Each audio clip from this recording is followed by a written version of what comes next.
vamos a hacer la presentación menos formal de lo que es el campus de verano al cual os vais a enfrentar. Pero, lógicamente, sabéis ya a qué venís, sabéis que vais a estar en laboratorios, sabéis que vais a estar en grupos de investigación, habéis escogido incluso los proyectos que más os han interesado o aquellos que han suscitado algún tipo de interés. Os imagináis que vais a tener actividades relacionadas con el mar, que lo vais a pasar bien, y hay un programa, yo creo que intenso. Estoy seguro que vais a acabar cansados, eso sí que os lo puedo asegurar, tanto de actividades de formación como de actividades de pasarlo bien. Por lo tanto, el diseño que hemos planteado tiene dos grandes objetivos. Es que os acordáis siempre de este campus, primero porque habéis aprendido muchas cosas, en segundo lugar porque recordáis este campus como algo atractivo y que os apetecería repetir y volver aquí. Yo soy Emilio Fernández, yo soy el director del Campus de Excelencia Internacional y me toca en esta primera 40 minutos más o menos, explicaros no tanto qué es el campus, que os voy a dar dos pinceladas para que sepáis dónde estáis, sino fundamentalmente por qué hay un campus del mar. ¿Cuál es la razón de que en Vigo se decidió hacer un campus de excelencia del mar? Cuando tuvisteis la oportunidad de escoger los diferentes campus de excelencia de España para hacer este campus de verano, visteis que había numerosos campus, hay más de 20 campus distintos, y el único que tiene el nombre de mar de forma única es el campus del Mar de Vigo. Hay otros que también tienen aspectos marinos, como bien sabéis, en Las Palmas hay un gran campus de excelencia que tiene aspectos marinos, y también en Murcia, pero el único que es exclusivamente marino es este. Y lo que os voy a intentar explicar es qué nos llevó a hacer aquí, precisamente aquí, un campus de excelencia sobre el mar, que es la razón por la cual vosotros estáis aquí hoy, iniciando este proyecto de campus de verano. Vamos a ver si esto pasa. ¿Por qué un campus del mar en Galicia? Eso es lo primero. No hay nadie de Galicia, ya estuvimos viendo la lista. Supongo que muchos de vosotros ya habéis estado aquí antes y otros seguro que no. Pero creo que a todos os vendrá a la cabeza cuando oís hablar de Galicia, seguro que, bueno, los del interior seguro que pensáis en marisco y en peces. ¿A que sí? Es algo que suele estar asociado con Galicia. Mar, peces. Históricamente es un territorio que está ligado muy, muy estrechamente al mar. Nuestras flotas pesqueras que ocupan todo el mundo, nuestras industrias del ámbito marino que son conocidas también internacionalmente, y por lo tanto cuando históricamente se piensa en Galicia se piensa en una comunidad autónoma, en este caso, que está estrechamente ligada al mar. Además, a diferencia de lo que ocurre en otras comunidades autónomas, la propia topografía, la propia forma de nuestra costa es un poco distinta. Si veis el mapa de España, os fijaréis que su costa es bastante recta, excepto un sitio que es exactamente en Galicia, donde empieza a hacer digitaciones, empieza a haber entrantes y salientes, lo cual hace que la superficie del litoral que tenemos, la longitud del litoral que tenemos en Galicia es extremadamente grande. Si juntamos Galicia y el norte de Portugal, tenemos más de 1.500 kilómetros de costa solamente en este pequeño trocito del noroeste de la península ibérica, y por lo tanto hay una gran superficie que puede estar destinada a las actividades relacionadas con el mar, del ocio, de la industria, etcétera, etcétera.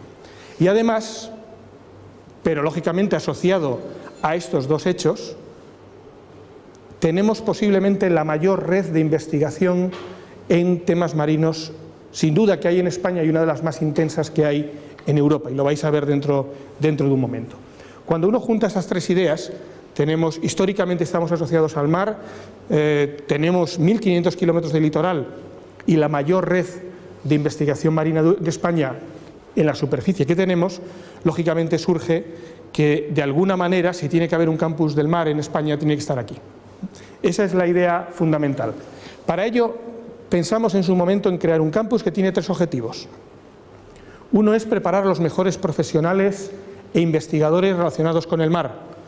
Y esta actividad en la que estamos hoy ya es una de ellas. Estamos intentando formaros a vosotros para que conozcáis sobre el mar todo lo que nosotros sabemos. Queremos generar investigación de la máxima calidad, que ya se está haciendo, y queremos que esa investigación, ese conocimiento que creamos, lo lleguen a absorber la empresa y así pueda ser las empresas más competitivas. ¿Por qué en Vigo? Os decía que hay una agregación de grupos y de centros de investigación muy intensa en nuestra zona. Solamente algunos de ellos, fijaros.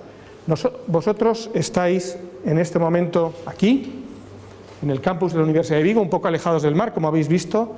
Estamos a 400 metros de altura prácticamente. Desde algunas de las habitaciones de la residencia podéis ver el mar, no hoy, porque veis que está con niebla, pero dentro de unas horas ya veréis cómo despeja y vais a poder ver el océano desde aquí. Pero en el propio campus, ahí abajo, y lo vais a ver en breve, tenemos el mayor centro de investigación en tecnología de alimentos relacionados con la conserva.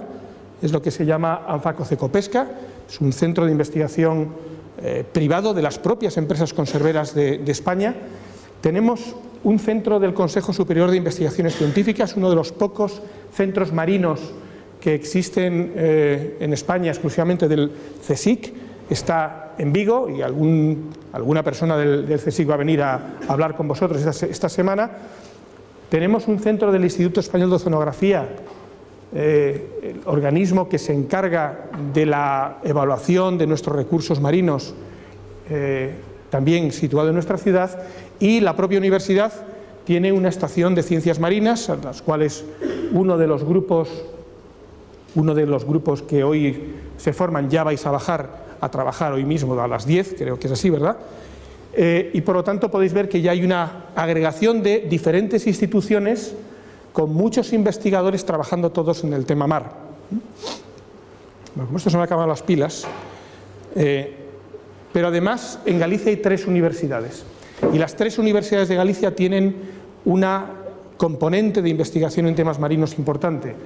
Nosotros somos la Universidad del Sur, en Vigo, la Universidad de Santiago de Compostela, muy volcada en la investigación en acuicultura, y la Universidad de Coruña, que tiene su gran fortaleza en la investigación en ingeniería naval y en tecnologías del mar. Por lo tanto, empieza a agregarse un número de grupos de investigación muy potente en nuestro territorio. En el campus del mar pensamos que aún así no era suficiente, teníamos que ser aún más fuertes, porque lo que queremos es ser un referente europeo, como acaba de decir el rector, y por lo tanto lo que nos extendimos fue hacia Portugal. El campus del mar, el campus al cual habéis venido hoy y vais a estar 15 días, es un campus que se extiende desde el norte de España, desde la costa norte de Galicia, hasta la región norte de Portugal, y por lo tanto cuenta también con la participación de 4 universidades portuguesas: la Universidad de Oporto, la de Miño, que está en Braga, la de Trás-os-Montes y la de Aveiro. Por lo tanto, es un campus transfronterizo de 2 países, en este caso España y Portugal. Por lo tanto, Campus del Mar es una agrupación de investigadores, de grupos de investigación, de empresas. Todos esos grupos que veis ahí tiene 5 grandes socios. Los 5 grandes socios, bajo el liderazgo de la Universidad de Vigo, son las universidades de Santiago y la de Coruña, el CSIC, que es el Consejo Superior de Investigaciones Científicas de España, y el Instituto Español de Oceanografía, también de carácter estatal.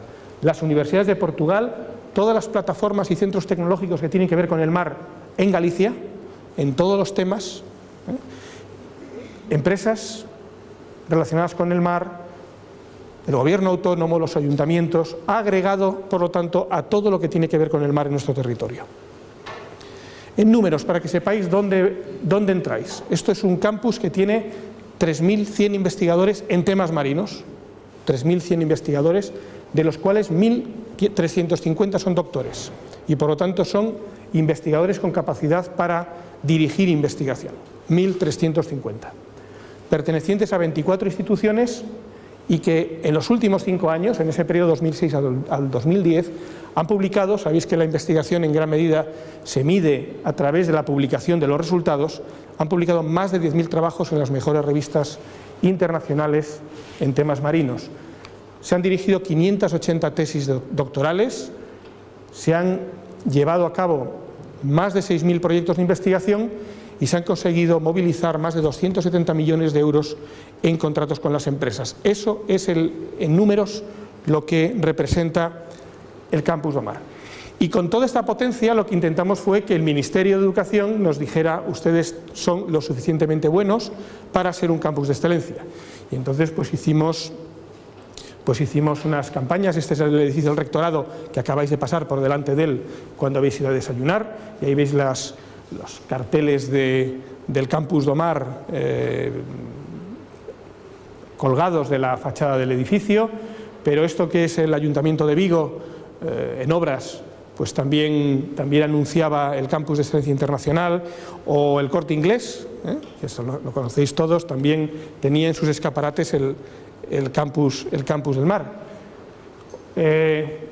Toda Galicia estaba con el Campus del Mar, y ahí podéis ver fotos que no conocéis a nadie, no importa, pero están todos los políticos de importancia de la comunidad autónoma.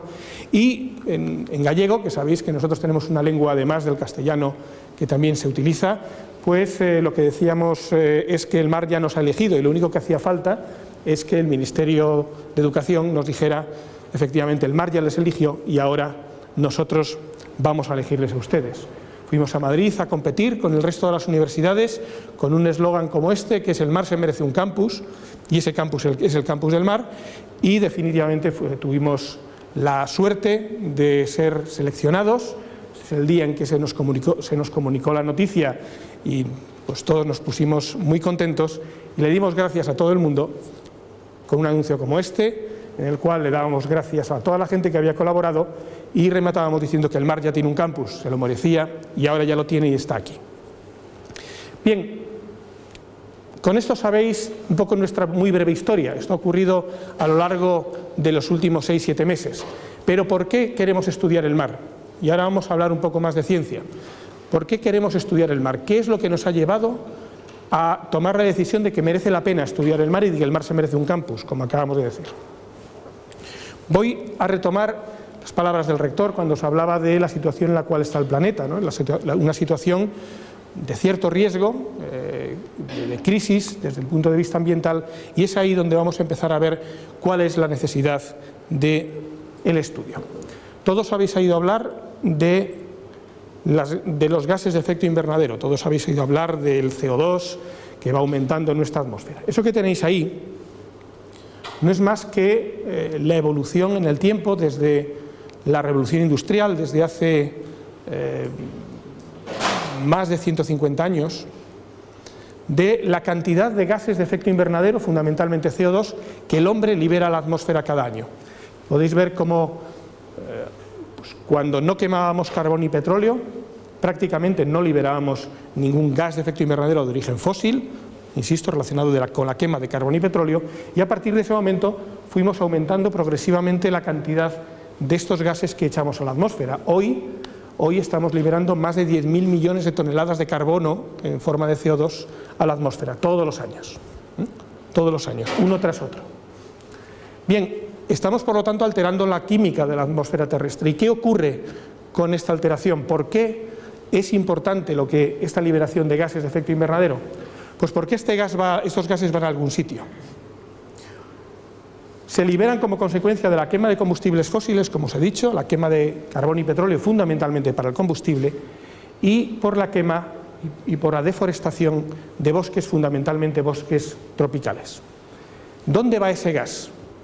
Prácticamente la mitad queda en la atmósfera y se va acumulando en la atmósfera, y es el causante del incremento de temperatura que se está experimentando en el planeta. Básicamente, esta es la evolución de la cantidad de gas CO2 que hay en la atmósfera desde hace 1000 años. Veis que fue muy constante durante cientos de años y aumenta de forma muy intensa desde la revolución industrial. Y a la izquierda tenéis la evolución de la temperatura media de la atmósfera en ese mismo periodo. Y veis cómo hay una relación muy clara: cuando aumenta los niveles de gases en la atmósfera, la temperatura de esta atmósfera aumenta progresivamente. Pero cuando nosotros calentamos la atmósfera, como 3/4 partes de esa atmósfera está en contacto con el océano también se está calentando. Y ahí tenéis la evolución de la temperatura del océano desde 1950 hasta la actualidad. también está aumentando. Esta es una imagen que nos muestra cómo va aumentando la temperatura de los océanos del mundo, de todos, utilizando todos los datos que existen medidos de temperatura en el mar. Y como podéis ver, cada 10 años aumenta la temperatura 0,04 grados. Eso es lo que estamos midiendo en este momento.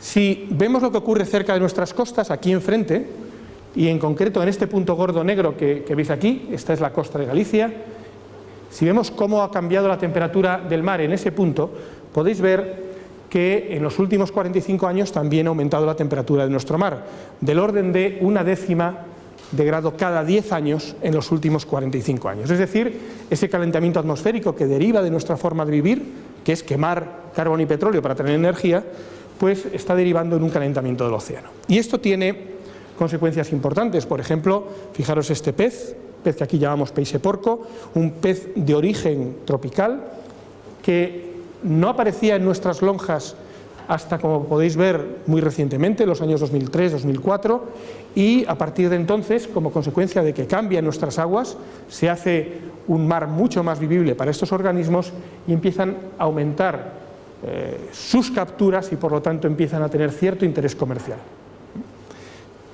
Por el contrario, un pez con un valor gastronómico importante, valioso, como es la soya, es un pez que tiene no es un problema, no tiene ningún problema, tiene un problema para vivir aquí ahora, y es que sus huevos son muy sensibles a temperaturas de invierno superiores a 12 grados, y ahora ya las tenemos, y en consecuencia cada vez hay menos soya en nuestras costas. Y podéis ver un caso de cómo los cambios a gran escala que tienen lugar en el planeta van alterando el tipo de fauna, en este caso, que tenemos, pero no solamente el tipo de fauna, sino la explotación de esos recursos y, por lo tanto, la propia actividad económica que está asociada a ello. Aquí tenéis un alga que vais a ver, yo creo que tendréis la oportunidad de ver algún día a lo largo de estos 15 días, un alga que se llama sacorriza, es un alga de aguas frías, como las nuestras. Y cuando unos señores alemanes vinieron a ver dónde estaban estas algas en España a finales del siglo XIX, en esos lugares donde hay puntos negros es donde las encontraron. Y podéis ver que en el País Vasco, el País Vasco francés, en Cantabria, en Asturias, existía este alga. Hoy, o en el 2001 mejor dicho, toda esta zona interior del Golfo de Vizcaya ya prácticamente no tiene esta alga. ¿Por qué? Porque se está calentando y es una alga que se está desplazando cara hacia zonas mucho más frías. Es otro ejemplo de cómo van cambiando las condiciones ambientales y por lo tanto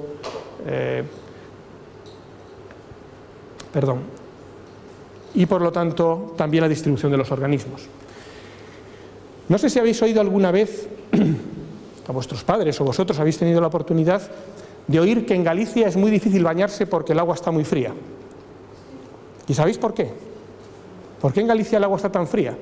Dices, porque está en el norte. Bueno, pero si la gente que se baña en San Sebastián no le pasa lo mismo. San Sebastián está mucho más caliente, por ejemplo, en Bilbao. Lo sabéis, ¿no? No sabéis porque es muy fría.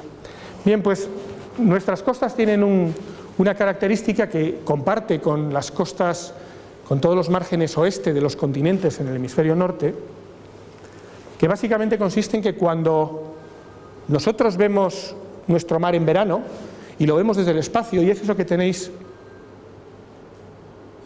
no soy yo, ¿no? Y lo vemos desde el espacio con un satélite y con un sensor en el térmico, es decir, que nos permita ver o detectar o estimar la temperatura del mar. Lo que nos encontramos es una imagen como esta. Esta es una imagen tomada también en julio, es decir, es como puede, hoy no sé, pero sí, posiblemente como estuvo la semana pasada. Cuanto más rojo veis aquí es más caliente, cuanto más azul es más frío, y fijaros lo que ocurre. El agua que está pegada a nuestra costa es muy fría, y si fuéramos nadando cientos de kilómetros hacia afuera, cada vez el agua estaría más caliente. Esto ocurre en nuestra costa, pero esto no ocurre en el Cantábrico, por ejemplo, y por supuesto no ocurre en el Mediterráneo. ¿Qué es lo que ocurre? ¿Qué es lo que pasa? Lo que pasa es que hay un proceso físico que consiste en que cuando tenemos un continente, y esto verde es el continente donde sopla vientos paralelos a ese continente, en este caso vientos del norte, debido a la rotación de la Tierra, toda el agua superficial que está próximo a la costa se desplaza hacia el exterior, hacia fuera de la costa.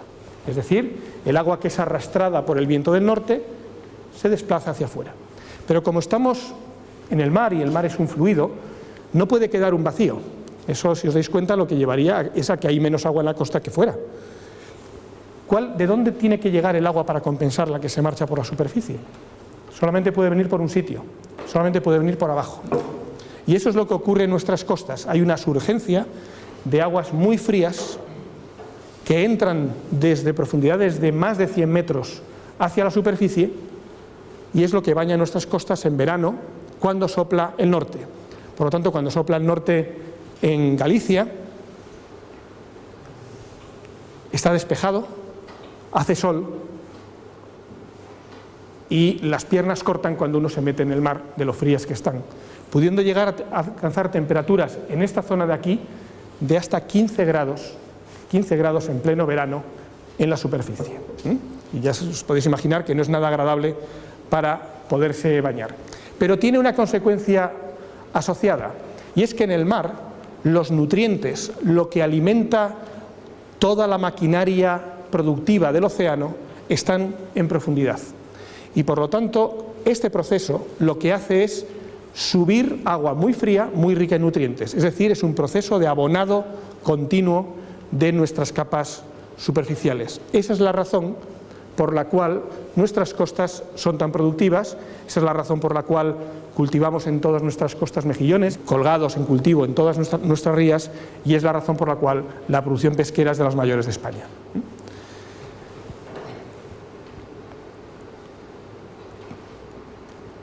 Bien, ¿qué ocurre con estos gases que hemos dicho que seguimos liberando a la atmósfera? Hemos visto que la mitad se almacenan en la atmósfera, pero hay un 25% que entran dentro del océano.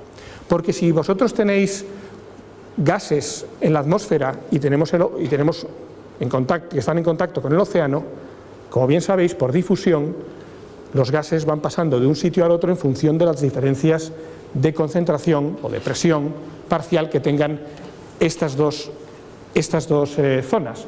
Y por lo tanto, si nosotros estamos acumulando gas CO2 en la atmósfera, una parte de él entrará por difusión dentro del océano. Se estima que en estos momentos cada año entran dentro del océano más de 2.000 millones de toneladas de CO2 de las que hemos liberado a la atmósfera como consecuencia de la quema de carbón y petróleo. ¿Y qué ocurre con ese gas que se va acumulando dentro del océano? Bueno, en primer lugar, tendríamos que saber si se acumula. Sí, se acumula. Cada vez hay más CO2 en el océano y cada vez el pH, y esto suena porque seguro que lo habéis estudiado, es más bajo. ¿Qué significa que el pH es más bajo? Que es más ácido. Nuestro océano cada vez se está haciendo más ácido como consecuencia de que cada vez hay más CO2 en nuestro océano porque está entrando desde la atmósfera. Y hay muchos organismos en el mar que tienen caparazones y esqueletos de carbonato de calcio. El carbonato de calcio, cuando le echáis un ácido, se disuelve.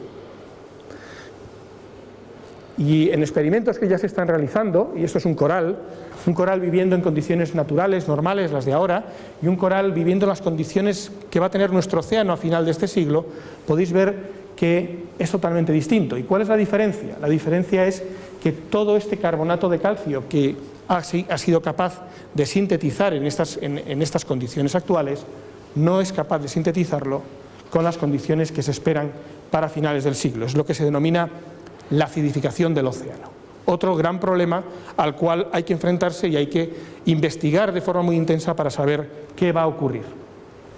Pero para poder conocer cómo es el océano necesitamos tecnología, necesitamos desarrollos tecnológicos tremendamente avanzados. Ahí tenéis diferentes sistemas para ver el océano, son sistemas autónomos, algunos máquinas, pequeños mini submarinos llenos y cargados de sensores que nos están dando información continuamente.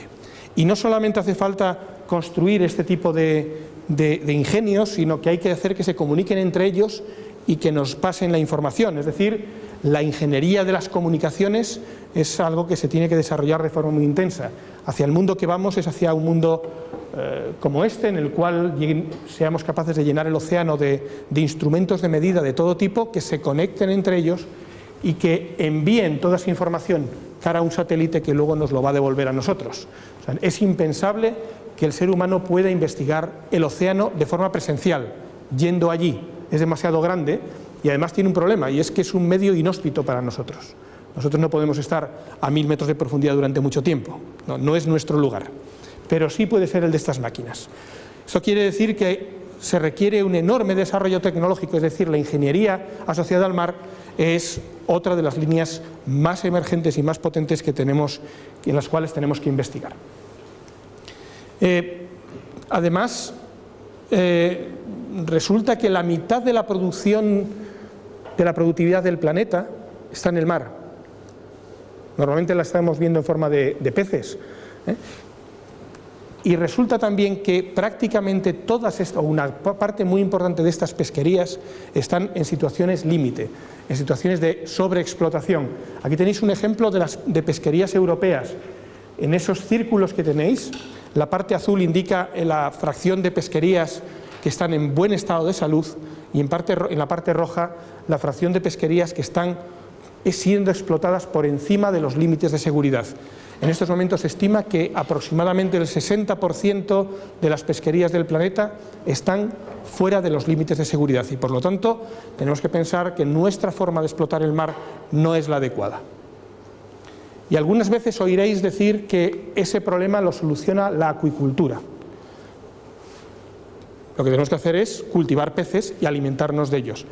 Puede estar bien siempre y cuando seamos conscientes de algunos problemas. Por ejemplo, el cultivo de algunos peces, y aquí tenéis algunos peces en cultivo como el rodaballo, para cultivar o para generar 1 kilo de rodaballo en cultivo hacen falta 5 kilos de pez extraído del mar, porque estos animales se alimentan con harinas de pescado que provienen de pescados capturados en el mar.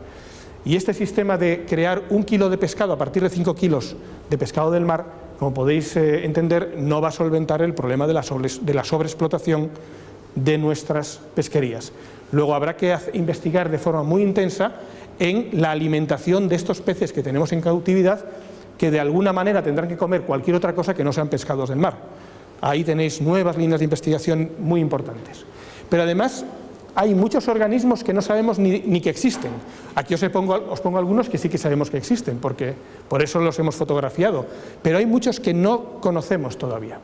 Y pueden tener y tienen moléculas que pueden tener usos para soluciones a problemas que desconocemos, para uso en fármacos, en cosméticos, en procesos industriales. No sabemos lo que hay en ese mundo. Hay otro campo importantísimo de estudio a partir de la biotecnología de estos organismos, que en algunos de los grupos que vais a trabajar también vais a tener ocasión de investigarlo, pero tened en cuenta que hay un mundo enorme por descubrir en el océano. Además, gran parte de la población mundial ya está acumulada en las costas y cada vez se está acumulando de forma masiva. Lo habréis oído muchas veces. La población mundial está desplazándose del interior de los continentes hacia las costas. Son zonas más ricas, son zonas de climas más templados, de climas más benignos.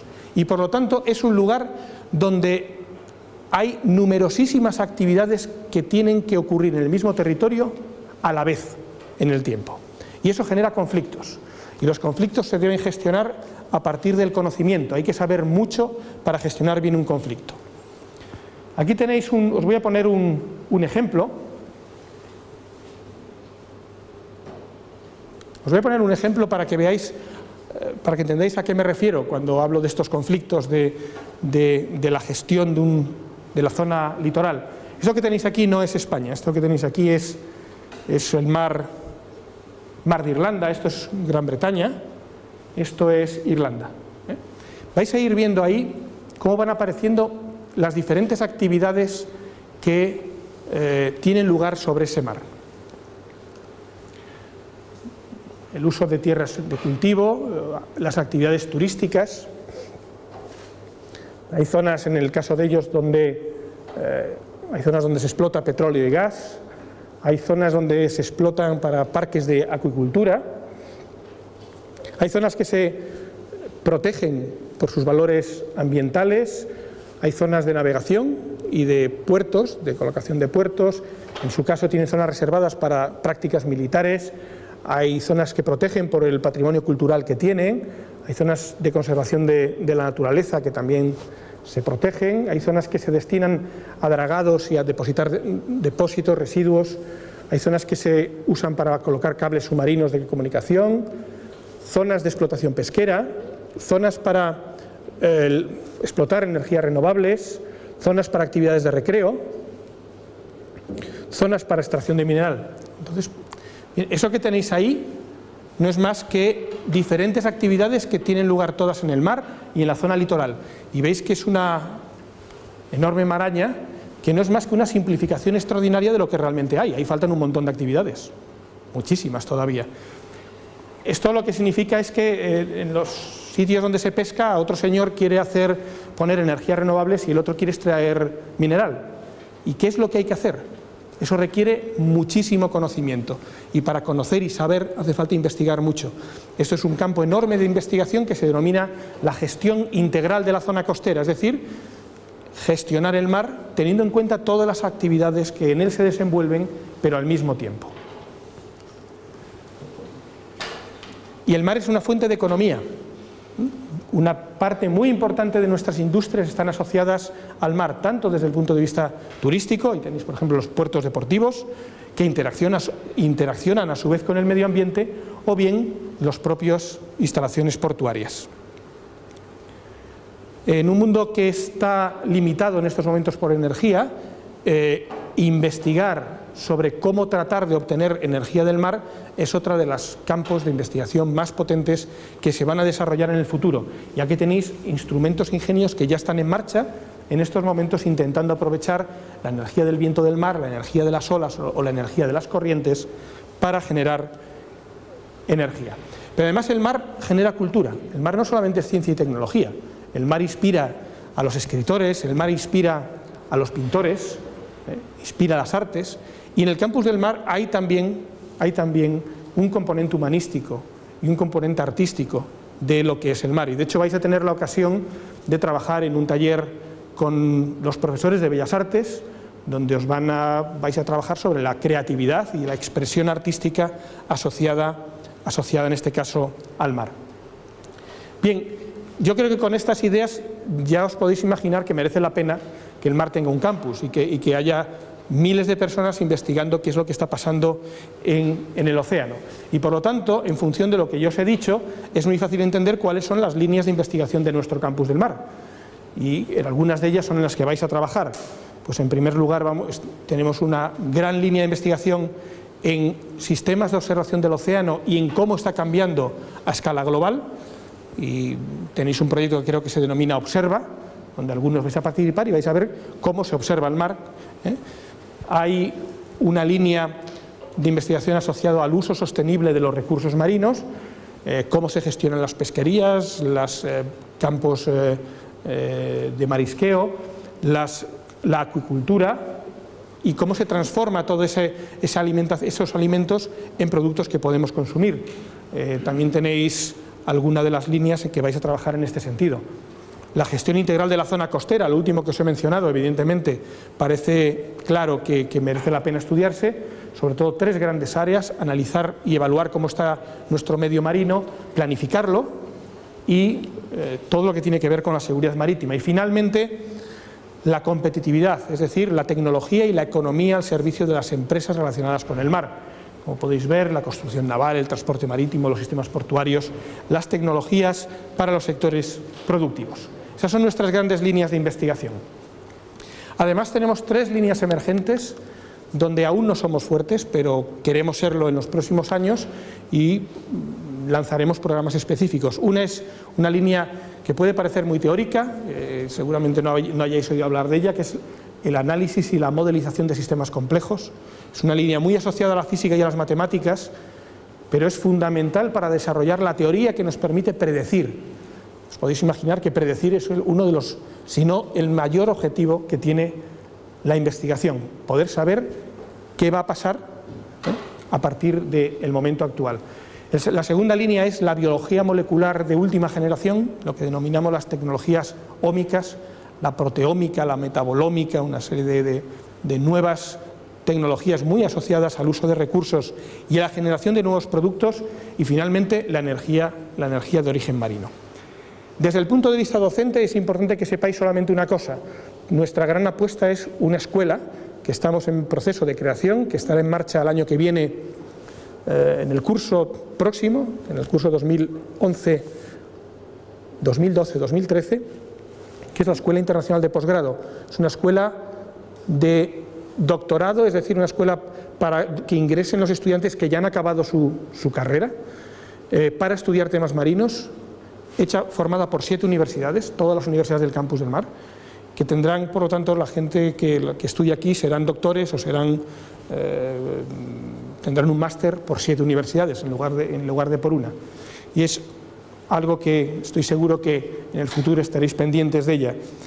Estar en el Campus del Mar tiene una ventaja o tiene una consecuencia importante para los estudiantes que están aquí.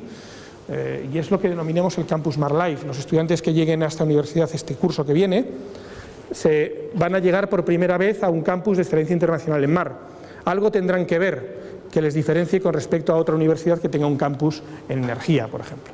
Campus Mar Life es un programa de actividades de ocio, de cultura, de deporte y divulgación científica y tecnológica, de forma que los estudiantes que estén aquí van a poder tener la oportunidad de tener un bautismo de vela, de surf, hacer recorridos por la ría, etcétera, etcétera. Campus del Mar se está proyectando al exterior, vais a poder seguirlo desde vuestras casas, por ejemplo a través del ciclo internacional de conferencias del mar. Cada mes investigadores de prestigio de todo el mundo imparten conferencias en el Campus del Mar que se difunden en directo vía internet, de manera que cualquiera de vosotros que quiera saber algo y le interese el tema de la conferencia no tiene más que conectarse y podrá estar escuchando a estas personas, estas ya han venido, e incluso hacerles preguntas a través de un chat. Todas las conferencias son en inglés, eso sí, ese es el punto, pero no es problema para vosotros, supongo. Vais a poder seguir el campus a través de su página web, a través de las redes sociales, tanto en Facebook como en Twitter o en Twenty o no sé cuántas más que hay por ahí, y por lo tanto esperamos que os apuntéis pronto para que os enteréis de qué está ocurriendo aquí. Por lo tanto, esto es lo que es el Campus del Mar. Creo que me he ajustado al tiempo y porque vais a empezar ahora a trabajar. Creo que ahora sabéis por qué el mar nos ha elegido, por qué aquí tiene que haber un Campus del Mar, y lo que esperamos sinceramente es que después de esos 15 días que vais a pasar con nosotros, pues os marchéis a gusto diciendo, pues efectivamente el mar no se equivocó y eligió a una gente que merecía la pena y que es digno de tener su reconocimiento. Nada más. Muchas gracias.